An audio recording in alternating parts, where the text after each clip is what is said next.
What's up guys, welcome to Munchkins Gaming, where we take your gaming to the next level. This is Munchkins logging in to bring you another Dissidia Final Fantasy Opera Omnia video, and welcome back to another Should You Pull video, where I give you my opinions of upcoming banners coming to Dissidia Opera Omnia. In this video, we are going to be taking a look at Sherlotta'S Lost Chapter banner, which you will have the chance to grab her EX alongside with Rydia's EX weapon as well. Of course, you can get both their 15 and 35 CP weapon. The third build for this one is going to be Seymour, which you can grab his 15 and 35 CP weapon. And of course, you will also be able to realize both Sherlotta and Rydia's EX weapon on the time this event does come out. Now, before we do start, again, like and subscribe if you haven't already. It does help my channel and I really do appreciate all the support that you guys give me. And so without further ado, let's start this video. Okay guys, we'll start this off with Rydia's rework, which she will get at the time this event does come out. So let's take a look at the changes that she's going to be getting. First off, her ability 1, Flare 4, I guess that's Final Fantasy IV Flare. The changes that you're going to be seeing is the increase of the usage. Basically, it increases to 3 instead of just the 2. It also gets an increase in the brave hit count up to 5 hits this time, and this will get a 50% splash damage. This also increases the duration for her magic attack up to 3 turns. As for her ability to changes, basically this will get an increase in brave hit count again, and this will now inflict a water imperil debuff for 4 turns and also extends the buff duration by 3 turns.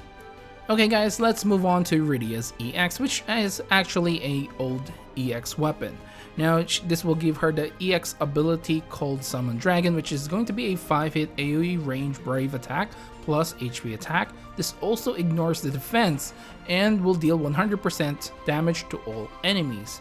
This will have an increased brave damage to a single target and will also inflict the water imperil debuff for 4 turns.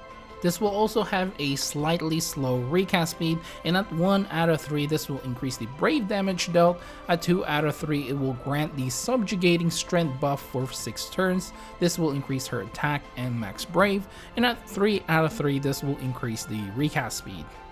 Alright guys, now let's take a look at the realization of this EX weapon. At 0 out of 3 this will increase its recast speed and increase its brave potency, as well as adding a 120% max brave overflow limit. At 1 out of 3 this will raise Rydia's max brave by 40% and her attack by 80%. Now at 2 out of 3, when the quest starts, she will have the subjugating strength buff up for 6 turns at the start of the quest. This will also fill up her EX gauge to the max. Now, subjugating strength will be getting the following effects added to it. It will extend the duration of self buffs by 2 turns, as well as adding a water enchant buff to the rest of the party. And finally, at 3 out of 3, this will have an increase in the brave hit counts, going up to 8 and increasing its brave potency once again. This will have a 150% max brave overflow limit, and while you have the subjugating strength buff active, you will have access to both her brave attack ++ and her HP attack ++.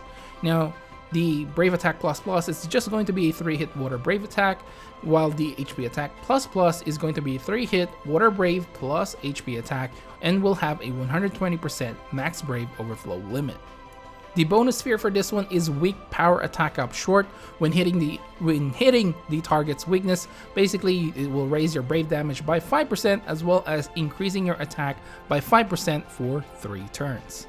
Alright guys, now that you know all the reworks and her EX plus, how much should you be investing on Rydia if you do decide that you really like this character and you want to use her moving forward? Now, in my honest opinion, Rydia is a damage dealing character, and you probably heard this from other YouTubers as well. When it comes to damage dealing characters, they don't really scale all that very well in terms of difficulty spikes, so it's highly recommended to just go full investment on damage dealing characters. So 3 out of 3 is probably the way to go. Now to me, Rydia is going to be a much better version of Lulu. The only difference is Lulu is the Fire Enchanter slash Imperialer, and Rydia is the Water Enchanter slash Imperialer. The reason why I think she's a better version of Lulu is she just hits harder. She just hits harder and much better with the splash damage 50% and the 100% damage with her EX ability.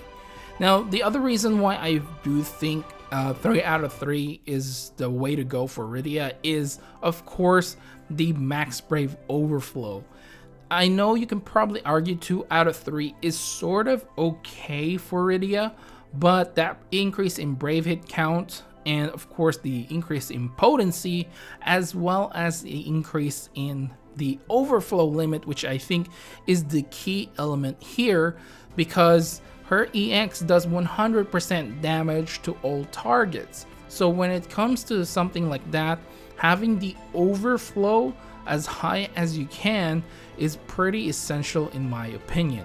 Also, her HP attack plus is also a nice incentive. It's actually a pretty good HP attack plus, which will have a 120% Max Brave overflow limit as well.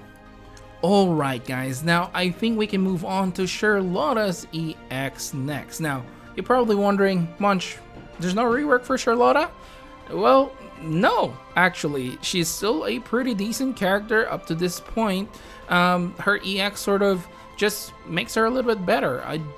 I thought a lot of people actually think that she doesn't really need a rework as well. So let's just go over her EX really quickly, and we'll go over her realization.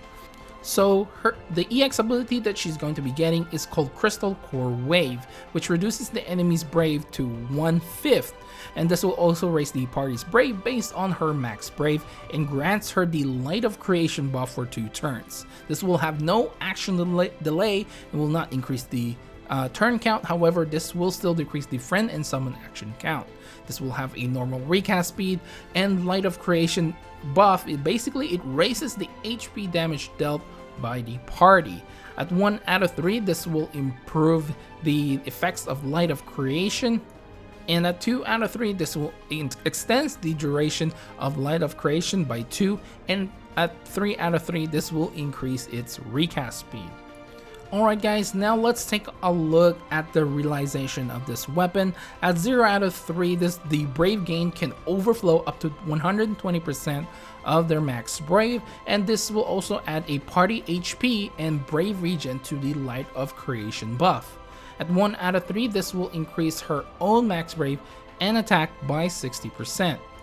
Now at 2 out of 3, when the quest starts, she will have the Light of the Crystal buff for 6 turns and grants the Light of Creation buff for 4 turns. And finally, at 3 out of 3, this will increase the Brave gain by 50% and adds new effects to the Light of Creation buff once again. This will now improve the party's attack by 30%, as well as improving the party's Brave gain by 20%.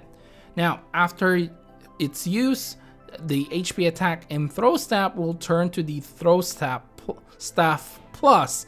This basically will still raise her Brave based on her max Brave, and then we'll do a 3-hit magic Brave attack plus HP attack. This will have a 150% max Brave overflow limit and inflicts the Light of Denial debuff for 3 turns. This will revert back to the throw staff or HP attack after its use. Now the bonus sphere for this one is going to be buff success Brave regen short. After granting a buff, this will raise the party's Brave by 10% of their initial Brave for 3 turns.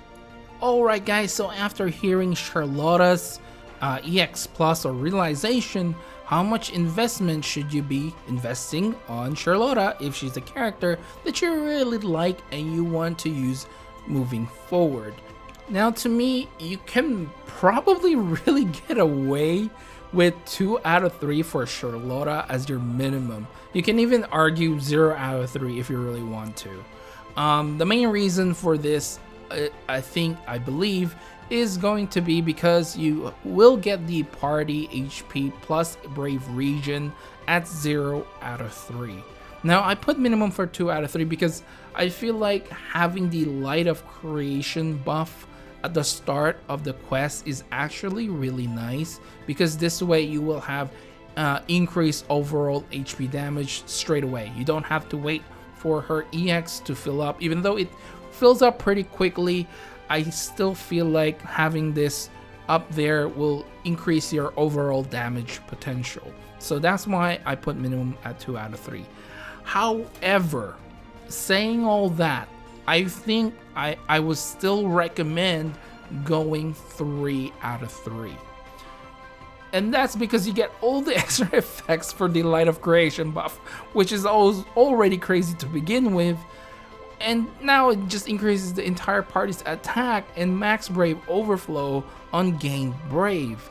So I cannot ignore the fact that you get those. Now the Throw Staff Plus is by far, like, you know, a side note at 3 out of 3. It's nice, but you're not really bringing Sherlotta to do a lot of damage. You're here to bring her with probably another buffer. So all of Sherlotta's stuff are all auras, so she can really play well with other party buffers. So if you're missing some of the extra attack from 3 out of 3 when you only have 2 out of 3, if you pair her up with another buffer that does that, I guess you can really get away with it. But having that extra attack and extra increase in Brave gain, especially if you are going to be bringing along another Brave battery, for example, you really want that extra overflow limit on gain Brave. So still, even though I say you can probably get away with 2 out of 3 or even 0 out of 3, I still highly recommend going 3 out of 3 for Sherlotta. Alright guys, so we're finally at the end of this video, and the last question remains: should you pull?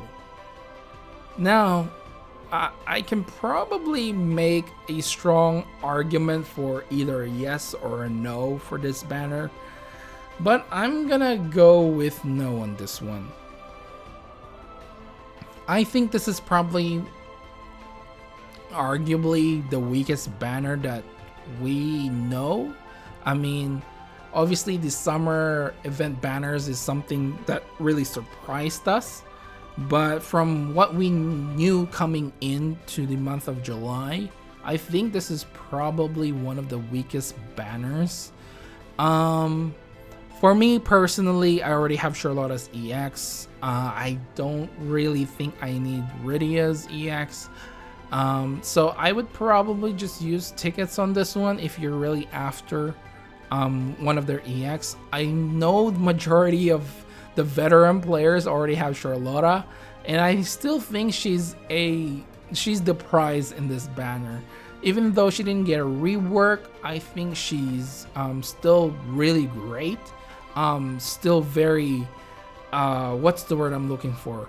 Effective and efficient as well. So, you know, all her abilities, basically majority of them don't actually take any turn counts. So I would say, yeah, use your tickets and probably save your gems, unless they're your favorites, of course. Again, guys, I do have to remind you, the burst era is coming pretty soon as well. So if you want to save some of your gems, this is probably the best place to actually hold off using your gems and try to stock up as much as you can. Anyway guys, that's just my opinion, but please do remember to click like and subscribe if you haven't already. It does, again, help my channel to grow, and of course helps with the YouTube algorithm as well, and I really do appreciate all the support that you guys give me. Now we'll go for the like goal of 200 likes for this video, guys. Hopefully we can get it, and if we do, I will release the next Should You Pull video a little bit earlier than my usual release, just the day before the event comes out. So Leave down in the comments below as well what you think of this banner. Do you agree with me? Or if you don't, let me know down in the comments below. Let's try to be civil with it though, and if you are going to be pulling for this banner, let me know as well who you're pulling for as well. And something I actually forgot to mention is Rydia is actually getting an animation update for her EX as well, so that's nice. That's an additional incentive for those people who really like Rydia as well. Anyway guys, this is Munchkins logging off. Thank you very much for watching, and I'll see you guys in the next level.